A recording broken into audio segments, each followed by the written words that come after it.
All right, so I'm going to cover a few things related to the fence, which will hopefully help you. So I've already created, let me just move this out of the way, a couple of pickets. So you can see nothing fancy. Here's one style of picket.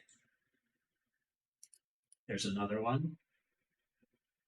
Actually, I'm going to need to create a group for the first one as well. I forgot to do that. You can see I created a group for this one, which is just those 2 points. This is going to remember allow me to use that top point group to translate up and down with the picket height slider later on so that again it doesn't stretch the whole thing. So I'm going to quickly do that over here.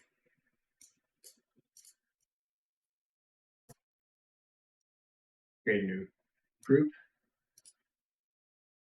This will active points.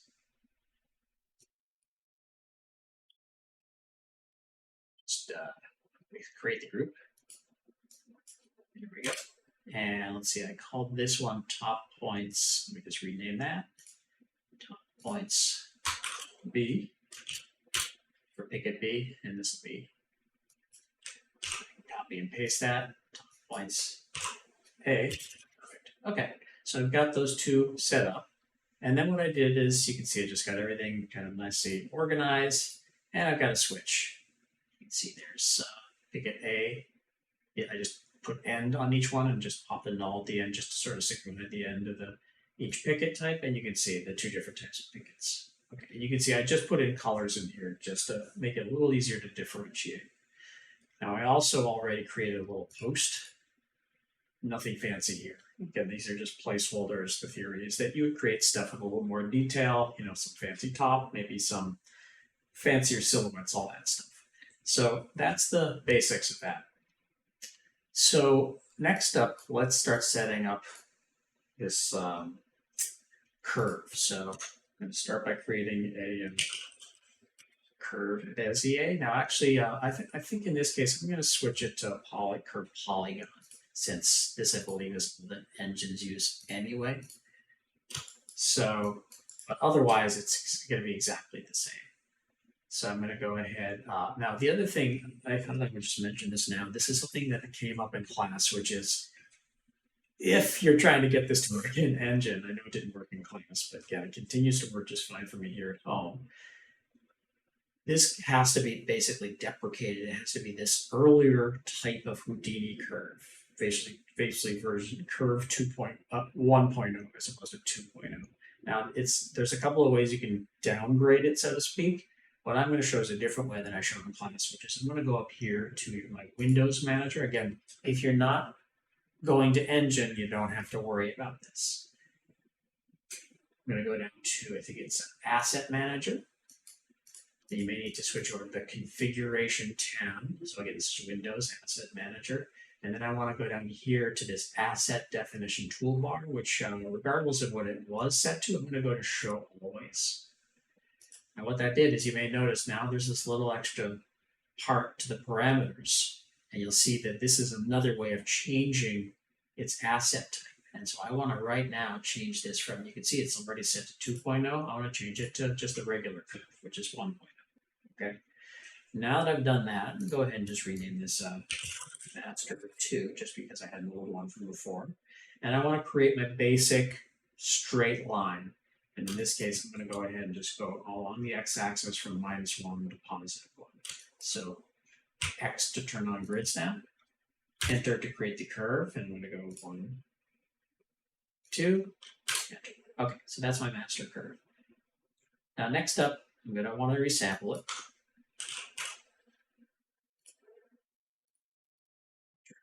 Points, and I'm going to try leaving the setting at maximum segment length. I'm going to change it to 0.2 if I have fewer points. Okay.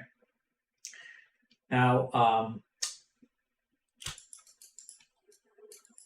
I'm going to try setting this up so that, and this was, I think, Graham had asked about this. How do you set this up so that even when I edit this with different angles, every kind of angle has a post, and then all of the points in between have pickets. So this is, adds extra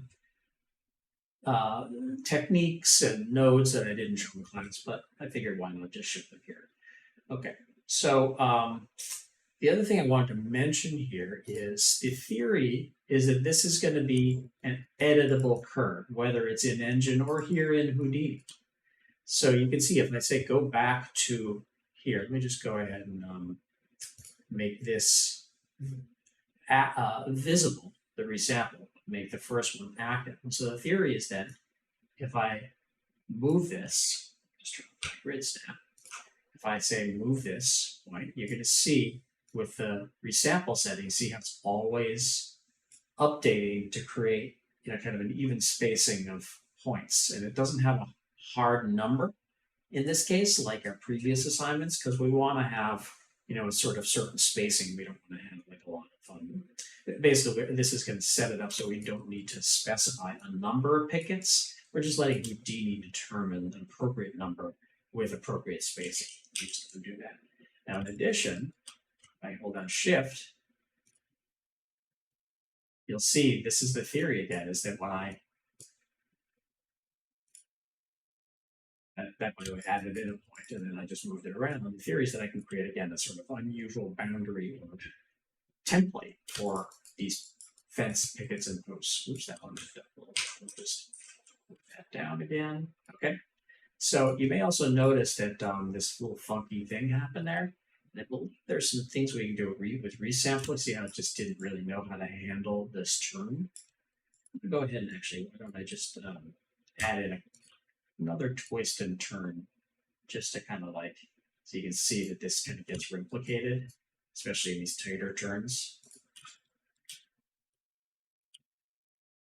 Yep. So if I go to the resample, I can really see these things start to happen. Actually, it looks a little normal there. I believe we want to change this. You can see this button, resample my polygon edge. That sort of tidies up. You can see those nasty twists and turns. We may end up changing, I'm not sure if we want, no, that stays the same. This may end up changing too, I can't remember, but let's just try leaving this alone for now. And so you can see that that's kind of the initial setting for the resample. I'm going to go ahead and ditch this master, create a new one that's just at default. Oops. Again, before I do anything, I want to deprecate that. Then I can go ahead and just turn grid snap, 1, 2, there we go, and then just put that back in. Okay, so I'm back to where it is. All right, so next up, I am going to start, let me just refer back to, this is my old one. So I've got a couple of groups. One's going to be a group by range, and you're going to see that's going to allow me to start to establish the points specifically for the pickets.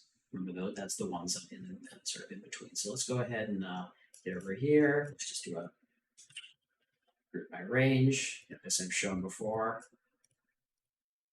Let's get the points, and I'm going to turn this to relative by start and end 1 and 1, so you can see we just get picket points. I'm going to rename this picket points. Okay, and so I'm going to be copying the pickets, or should I say specifically this switch is going to be plugged into basically those points with the copy of points. Now this is kind of an interesting one. You'll see what I'm doing with this in a second. I'm just going to create a regular old group, points for this one. And actually I'm going to slice this away. This is going to bypass the resample, okay? So you're going to see that all this is just a group of all of the points. I'm going to go call this post points, okay? Now the idea here is that if I go back up here to this curve, let me just save this so I don't have to recreate this curve. If I go back over here, read points, edit them, move them around. Again, I can edit in multiple points. The theory is that this group, you can see, it's just selecting all those points, okay? The problem is then we start getting all the points in between, the ones for the picket. So we basically want to have every one of these kind of angled points have a post, and then everything in between having pickets. And what we can do is we can actually have one group affect another group with I think it's a group combined node. All right, so let me just go ahead and just do all those. I go back to the default. There we go. Okay. So again, this to create this initial post points, I've completely bypassed that resample for now. Okay. All right, let me just again review just to make sure I'm getting the steps right. So you can see there those two things. Now I'm going to go ahead. You're going to see I'm going to merge these two groups. Okay. Now the order here is going to make a difference, as you'll see soon. All right. Let's just take a look. I want to see if I turn on my points here. So you may notice when I turn on my point numbers, everything looks cool, but then when you notice sort of the beginning and the end there, see how there's this sort of like jumble a little bit? It's a little hard to see perhaps, but basically when I'm merging these two pairs of points, you see this one is just 0 to 10. And this one, you can see 0 and 1, but then when they get merged, basically what's happening is it's placing 2 points at each one of these spots. And that's going to be a problem because basically what will happen is Houdini will get confused and you're going to have both a post and a picket on those spots. And this will be compounded every time you create extra points. You know, every time you have one of those angled spots, you're going to have a doubled up situation. What we're going to do to fix that is we're going to fuse. Fuse is like merging points. And so if I pop a fuse in after here, and notice, see how we no longer get the doubled up points. Now, I just also want you to be aware of this order here. Basically, what it's doing is prioritizing this over this, you know, the higher up in the range. So basically, it merged or fused away the points for group 4. And actually, in this case, I kind of want to keep those. So all I need to do is just reverse these. So you'll see it's just going to work out. So I just go ahead and reverse those. I'm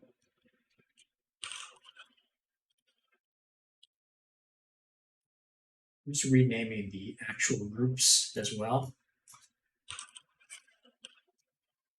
so that you can see now when I go down to here, I can sort of get those same names over here as opposed to just random group names. Okay, so save that. Moving on. Now we're going to get into this fancy thing where we want to combine these two groups. Now, again, a reminder, what we have here is we have this group, which is just all the points of the resample curve. This is specifically the ones for the pickets, okay? So we're going to go down below this fuse. All right, create group combine node, okay? And this just allows you to kind of combine groups in different ways. You can add them together. You can make an intersection of the two. It's kind of a Boolean situation. You can subtract one from the other. So this one perhaps is a little confusing to start with. For group type, we want to stay with points. I could stay with guess from group, but I just know I wanted to work with points here. Okay. So the first thing you want to worry about is right here, group name. And this is if you want to create a brand new group out of this result. So that is what I'm going to do. I'm going to create a new group that kind of combines those other two groups. So I'm going to go ahead, even again before here, just to see this a little better, pop in a couple extra points back at the script. I know I keep doing this, but this is the theory with here, is that we're going to have an editable mesh that can have lots of configurations. I'll just turn off my grid snap. There we go. So again, just sort of going down the line, you can see there's our resample. There's the picket points, and you can see now we're starting to see with the new angles, we really want to have these points. You can see this angle, which in this case is number 5 and number 13. We want those also to be basically not selected. We want those to have posts, okay? Now the post points you can see are just all the points. So basically what we want to do is we're going to try and create a situation where we're kind of basically removing these two selections from here, okay? So now I'm going to just jump down here to the group combine and let's see what we can do here. So the group name, we'll just call this again, we're ultimately creating a new post points. I'm just going to rename it post points too. Okay, so that's going to be the brand new name. And then for here equals, let's see, I think we want this to be post picket points, I believe it is. And you can see we're already getting this nice result. You can see. Again, I want to just double check that what I did for the other version. So over here, I have a just look at this right there. So I actually, in this case, I did a subtraction with post points, and that seemed to work. So again, over here, it seems okay right now, but again, I'm just going to go ahead and just do subtraction with post points. Seems to have the same result, but I'm going to put that in. So basically, we're subtracting the post points that I created over here from the picket points over here.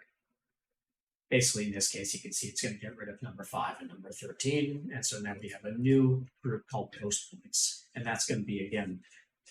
Regardless of how many angles and points I create, it's always going to set it up so that those points are going to be posts as opposed to pickets. So what we're going to do next is we're going to create a copy to points, and we're going to utilize this post points group that we created earlier. Okay. So actually, I had named this wrong, by the way. This is actually picket points. Oops. So that should have been picket points. Okay. Right, so I got just that post I showed earlier. I'm going to create a copy to points, and I'm going to plug the post into the first input, and then I'm going to go way over here to remember this is just plain old group create, and that's going to plug over into here, and you can see now I'm going to get the nice posts at each spot. Now, this is something I have covered in class before. The orient along curve, which I believe is a labs node, is going to be very handy for this kind of stuff. So I'm going to just orientation. Actually, this may not be labs. So I'm going to go ahead and take this, plop it in after the post points group. Okay. Because remember, this is applying it to the points on the curve, not the actual geometry. Okay. So you can see now I've got that working nicely.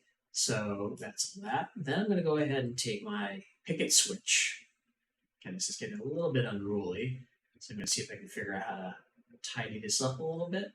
Just pull this down over here. It's up and over like that. That should make it a little bit nicer. Right. All right, so now I'm going to create another copy to points. I also want another orientation along a curve for the picket points. And so this, I'm going to have this switch go into this, and this go into the other one. And let's take a look and see how that looks. So now you can start to see the pickets nicely aligned over here. Again, I need to worry about the target points because you can see this is where we're by default getting a picket on every single point, but we want it on just the picket points. So I'm going to target points, I'm looking for picket points 2, and you see now it's getting rid of every picket at every angle, and of course the beginning and the end. Okay, so that's working out pretty well. You can see that the orientation is turning or sort of orienting with the curve, but it's 90 degrees off. So I can jump over to the orientation, and I should be able to go to additional rotations here. And let's see, was it the twist? Oh, sorry, the roll, that's not it. The yaw, there it is. 90. So now you can see it's nicely aligned, regardless of angle. So now that we got all that set, we can just do a merge of these two things. We got the first one, we got the second one, merge them together, and now you can see we're getting a nice result. Okay. And so we can see we also have the picket switch updating nicely. Okay. And so the last thing I wanted to show just while I'm at it is the controls. I think there may have been a question or two about this on the Discord, which is just a review of once you have a switch, and remember, you can have as many picket types as you want in this switch. I just have 2. I think I specified 3 in the assignment. And by the way, you can also see I have here the one of them has a Boolean. Okay. So I'm going to go over to controls. See over here. Go to the edit parameter interface. I've already got the picket height set, and I can plug that in later if I want to. So here for the controls, I'm going to go to ordered menu. Okay. And so you can see I've got this. I'll just call this picket selected, something like that. Then over here in the menu tab, which is applicable specifically to an ordered menu parameter type, I can add in as many labels as I want. So I'm going to start with not very descriptive, but you get the idea. Maybe I'll call this whole. And that's what. And then again, remember that each one of these has a token, and that should go with this number over here. So you can see for the first type is the token would be 0, type A would be 0, type B would be 1. So I can just over here, token 0, token 1. Okay, apply, accept. Now you can see I have the picket selector. You see type A, Boolean. Again, not the best labeling, but you'll get the idea. Then I can just go over here to this picket selector label, right click, copy parameter, go over here to the select input, paste relative reference. Okay, so now you can see there's picket A and B. So that's where that menu is now affecting the switch. All right. Next up, let's just go ahead and just change this picket height. I already have this plugged in, so I'm going to just copy that parameter. Then what I'm going to need that to do is to transform the groups that I created. So I'm just go ahead and just put a transform here. Okay. It's going to affect just top points A. There we go. And I'm going to go to translate Y, paste relative reference. See, that actually is working, but I need to do a -1. So it goes back to its original position, and it goes up from there. Okay. Same thing over here with the other picket type. And just expand my group a little bit. Pop another transform in there. This one is going to be top points B. Again, translate Y, paste relative reference, -1. So now we can see that one's working. So let's take a look and see how this all looks together. So if I go down here to this final merge, you can see everything's working together. Change the picket type with the selector. I can change the height here. And so that's basically it. The last thing is to create the rails. I recommend you base this off of, I'm not going to show this, base this off of the initial curve. And basically, if you create a sweep based off of this, you can say duplicate this I would actually, it's getting a little fancy, but I would actually create another vertical curve, up and down curve, again with a resample. This is the same process, the same concept as the shelving.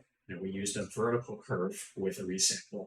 That allows you to have, again, regardless of how tall that curve is, you can have a group by range in the middle, say with 2 points, and those 2 points will always have, the 2 sweeped rails. Again, I'm going to try and have you think that through to figure that out, but it's a lot of the same concepts that I've already been talking about.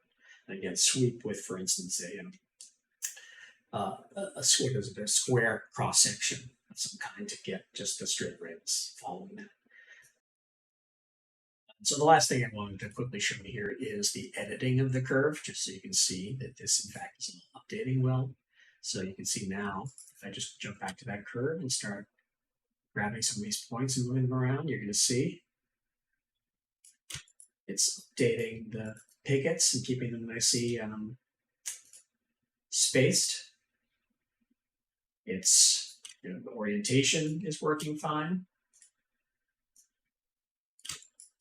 All that stuff is just updating.